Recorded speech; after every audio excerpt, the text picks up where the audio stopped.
Bienvenue sur ma chaîne tout le monde, je voulais vous faire une petite mise à jour. Chin de petit café. Je voulais vous faire une mise à jour parce que j'ai ouvert la chaîne environ, je crois, en 2017 et on est rendu aujourd'hui, à l'heure où je vous parle, en 2024 et ça fait un petit bout de temps que je n'ai pas fait un qui suis-je et quelle place a l'importance du bien-être et de la spiritualité dans ma vie. Donc, parlons de ça brièvement. Et pour ceux et celles qui n'ont pas écouté les vlogs d'avant et qui sont nouveaux sur la chaîne, sachez qu'en ce moment, je suis enceinte de mon troisième enfant. C'est un garçon, on l'attend vers mai-juin. On a vraiment hâte de l'accueillir. Alors, c'est ça. Ça l'a fait un chemin quand même, le bien-être, la spiritualité dans ma vie. Comment je pourrais bien vous conter ça brièvement? Quand j'avais 18 ans, quand je suis déménagée de chez mes parents, je n'étais vraiment pas dans la conscience. J'avais même pas conscience que la nourriture impactait le corps vraiment. Je faisais juste manger ce que je voulais, vivre selon mes envies du moment. Et à un moment donné, à 18 ans, m'est arrivé entre mes mains le premier livre. C'était La prophétie des anges. Donc ça m'a ouvert à une certaine spiritualité. Puis là, j'ai compris à quel point l'énergie nous habite. On n'est pas juste un corps physique, on n'est pas juste là juste pour manger, travailler, vaquer, avoir nos amis, des choses comme ça. Il y a comme un sens plus profond, comme une genre de mission de vie qu'on a à faire en venant sur la Terre. Puis là, ça m'avait vraiment ouvert comme « wow, ok, là, tu sais, il y a un sens vraiment plus profond. » Puis c'est vraiment venu chercher cet appel-là que j'avais à l'intérieur de moi que je comprenais pas trop, en fait, quand j'étais adolescente. Pourquoi être ici? Moi, je voulais juste créer, être une artiste. Il y a beaucoup de choses que je voyais autour de moi qui ne correspondaient pas vraiment nécessairement à mes valeurs de paix, à mes valeurs d'ouverture, à mes valeurs de justement trouver un sens profond. Fait que là, ce livre-là, c'était comme la première porte d'entrée dans le monde du bien-être et de la spiritualité. Fait que là, j'ai compris que c'était important de prendre soin de soi, en fait, puis comment on se traitait, ça avait une influence et qu'on n'était pas juste un corps, qu'on était aussi de l'énergie. Suite à ça, j'ai eu ma première enfant et ensuite, je suis allée étudier en santé, dans le domaine de la santé. Puis là, c'est là que j'ai vraiment commencé à comprendre l'aspect du bien-être et aussi de la conscience de comment je traite mon corps. Donc, à travers ces années de cégep-là, mais là, j'ai été introduite à la nutrition, quel impact a la nutrition sur le corps, sur l'esprit, sur le sommeil, plein de choses comme ça. Donc, je me suis vraiment rapprochée d'un équilibre. Ça m'a aussi appris tous les systèmes, le système digestif, comment ça fonctionne, le système urinaire, comment ça fonctionne. Bref, c'était vraiment des études que j'ai adoré faire.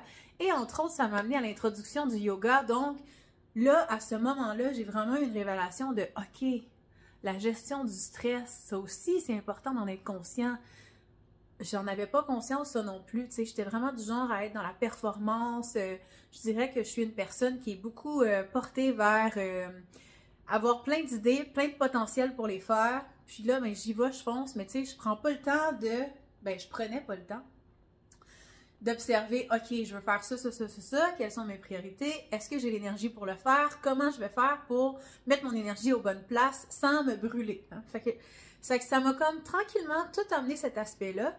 Et je dirais qu'aujourd'hui, à 36 ans, eh bien, ça me fait vraiment plaisir de vous l'enseigner ou de faire des petites capsules informatives, que ce soit à travers des prises de conscience, à travers une introduction à ma chaîne renouvelée ou à travers mon application de makanayoga.com. Si vous allez sur ce site-là, vous avez des cours de yoga et de méditation à la carte. Vous avez également une plateforme où est-ce que vous avez plus de 500 vidéos.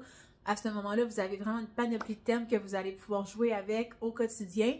Mon but, c'est vraiment de vous amener de façon simple, de prendre soin de vous dans vos journées de tous les jours. Parce que j'ai vraiment vu une différence dans mon parcours d'études du yoga on part de vraiment la tradition de être dans un ashram, puis vraiment vivre juste en yoga, puis faire fi de tout le reste, puis vraiment juste se concentrer là-dessus, comme vraiment ma mission, c'est vivre en yoga, puis vraiment appliquer toutes les traditions. Mais je pense, personnellement, qu'on est venu faire... excusez, j'ai mes petites notes à côté. Je pense qu'on est venu faire, ce que je crois fondamentalement, on est venu faire quelque chose concrètement, nous, en tant qu'humains sur la Terre. Fait qu'il faut être dans l'action, il y a quelque chose qu'on a à faire. Fait que des fois, ça va passer par notre travail, ça va passer par la façon qu'on a d'élever nos enfants, ça va passer par la façon qu'on a d'inspirer les gens, notre famille, nos amis autour de soi, l'impact qu'on a sur les réseaux sociaux. Fait que pour moi, ça, c'est tout un travail important qu'on a à faire en tant qu'humain ici. Puis je trouvais que d'être enfermé dans un ashram, ben peut-être que, oui, être gardien de la tradition, c'est le fun, mais c'est aussi le fun peut-être d'emmener cette espèce de tradition-là, qui est le yoga, qui est quand même, d'une certaine façon, c'est d'emmener la maîtrise du corps et de l'esprit, mais également la maîtrise des énergies subtiles, parce qu'on est un corps physique et des corps subtils également. Donc, d'être capable d'amener cette espèce d'équilibre-là, mais de façon quotidienne, sans se prendre trop la tête, mais que ça devienne des petites habitudes tranquillement qui vont optimiser le fait de se sentir bien. Tu sais, le bien-être, c'est être bien d'être. Fait que, mettons, ici, en ce moment, je me sens bien dans mon corps, je me sens bien quand je parle, je me sens cohérente dans mon esprit, je sens que je parle avec mon cœur, je me sens pas, là, léthargique, que j'ai pas de suite dans mes idées, puis que je suis pas certaine, puis que dans le fond, je me referme. Fait que, pour moi, bien-être, c'est se sentir bien, à l'intérieur, à l'extérieur, partout, de toutes les façons que nous sommes, dans certaines situations du quotidien. Fait que ça se peut que on va avoir tout au long de notre vie des épreuves, des choses qui vont nous challenger au niveau émotif, des choses qui vont nous challenger au niveau du stress mental, des choses qui vont nous challenger même au niveau du corps. Des fois, on va être arrêté. Moi, en ce moment, avec ma grossesse, je suis arrêtée.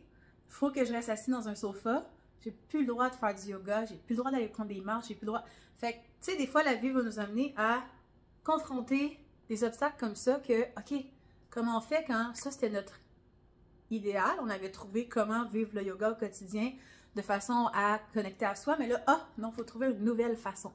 Fait que mon but, par cette chaîne-là, c'est de vous amener au quotidien à justement, quand il y a des fluctuations au quotidien, parce que c'est pas vrai que c'est tout le temps pareil, comment on fait pour appliquer un temps pour soi, un temps pour se recentrer, pour s'entendre, pour s'écouter, pour se vivre selon ce qui fait du sens pour soi, mais maintenant. Parce que ça aussi, ce qui fait du sens pour soi, ça fluctue avec le temps au gré de notre évolution. Parce que plus qu'on évolue, plus qu'il y a des choses qu'on voit différemment, plus que notre vision de la vie s'affine, plus que la façon qu'on a de s'observer, d'observer les autres, notre approche aux gens, aux choses, à ce qu'on mange, à comment on se nourrit, que ce soit avec la nourriture, mais aussi ce qui gravite autour de soi, et bref, tout ça. Hey, je m'emballe tellement parce que je suis comme passionnée de ça. Mais bref, c'est comme tout ça pour moi, le bien-être et la spiritualité. La spiritualité étant comment je me sens, je connecte avec mon monde intérieur, comment je me sens dans mon corps, comment je me sens dans mes émotions, comment je me sens dans ma tête, comment je me sens dans mon énergie. Fait que c'est d'avoir cette compréhension-là dans le ressenti, puis dans le fait d'être game, de prendre le temps de connecter à soi sans se fuir.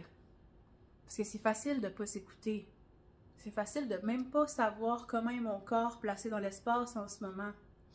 Fait que c'est ça. En gros, c'est ça. Fait que je vais lire mes notes pour être sûre. Bon, fait que là, je m'étais dit, je me présente brièvement. Je pense que je l'ai fait. Expliquer ma mission, je pense que je l'ai fait. J'ai-tu fait ma mission? Je sais pas. J'ai-tu dit? Ma mission, je crois que c'est... en ce moment, ce qui fait du sens pour moi, c'est partager dans le collectif le bien-être et la connexion à son monde intérieur. L'importance du bien-être, j'en ai parlé. Et mon dernier point, je t'invite à partager ton expérience à toi et tes attentes par rapport à cette chaîne-là, mais aussi par rapport à c'est quoi pour toi le bien-être et la spiritualité, comment tu aimerais l'intégrer mieux, plus, qu'est-ce que tu aimes voir sur cette chaîne-là, qu'est-ce qui t'aide, qu'est-ce que tu aimes moins voir. Je remarque ces temps-ci que quand je vous parle de ma grossesse, c'est comme... il y a beaucoup d'intérêt. Fait que je vais continuer à vous en parler.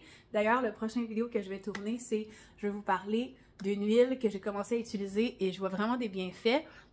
J'ai commencé à l'utiliser parce que ça disait en Ayurveda que c'était vraiment bon. Il y a beaucoup de yogis qui s'en mettaient partout de cette huile-là. Puis finalement, j'ai fait des recherches là-dessus. Puis pour l'avoir essayé, matin et soir, je vois vraiment une belle différence. Donc, je vais vous en parler dans le prochain vlog. Alors, merci de m'avoir écouté. likez, abonnez-vous à la chaîne, ça m'aide énormément dans le référencement. J'aimerais vraiment ça cette année, atteindre un certain niveau sur ma chaîne qui me permettrait de vous déposer un certain membership pour que vous ayez accès à du contenu exclusif. Sinon, on se rejoint sur l'application de macanayoga.com et je vous dis à bientôt!